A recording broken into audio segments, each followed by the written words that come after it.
জ্যৈষ্ঠ মাসের পূর্ণিমা তিথিতে শ্রী জগন্নাথের স্নানযাত্রা অনুষ্ঠিত হয়। এটা বিশ্বাস করা হয় এই দিনেই মহাপ্রভু জগন্নাথ আবির্ভূত হয়েছিলেন।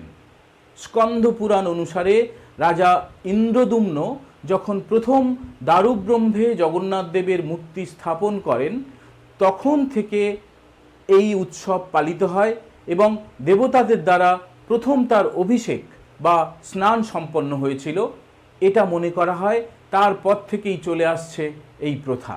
এই স্নানযাত্রার মূল উদ্দেশ্য হল গ্রীষ্মের তীব্র উষ্ণতা থেকে দেবতাদের স্বস্তি প্রদান করা। পুরীর মন্দিরের রীতিনীতি অনুযায়ী এই বিশেষ দিনে জগন্নাথ, বলভদ্র এবং সুভদ্রা এর পাশাপাশি সুদর্শনকেও মন্দির থেকে বের করে স্নান বেদিতে আনা হয়। ভক্তরা যাতে দূর থেকে দেবতাদের দর্শন করতে পারেন, সেই কারণে এই বেদি মন্দিরের বাইরে এক উঁচু মঞ্চের উপর স্থাপন করা হয়। এই এক ঝলকের দর্শন এক অনির্বচনীয় শান্তি ও ভক্তি অনুভব করায়।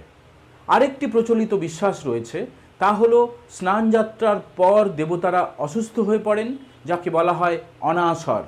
এই সময় তাদের 15 দিনের জন্য জনসমক্ষে আনা হয় না। বিশেষ আয়ুর্বেদিক ভেষজ দিয়ে তাদের চিকিৎসা করানো হয়। এই 15 দিন মন্দিরে ভক্তদের কোনো প্রবেশাধিকার থাকে না। এই সময়কালকে বলা হয় অনবসর। এরপর দেবতারা সুস্থ হয়ে রথযাত্রার জন্য প্রস্তুত হন।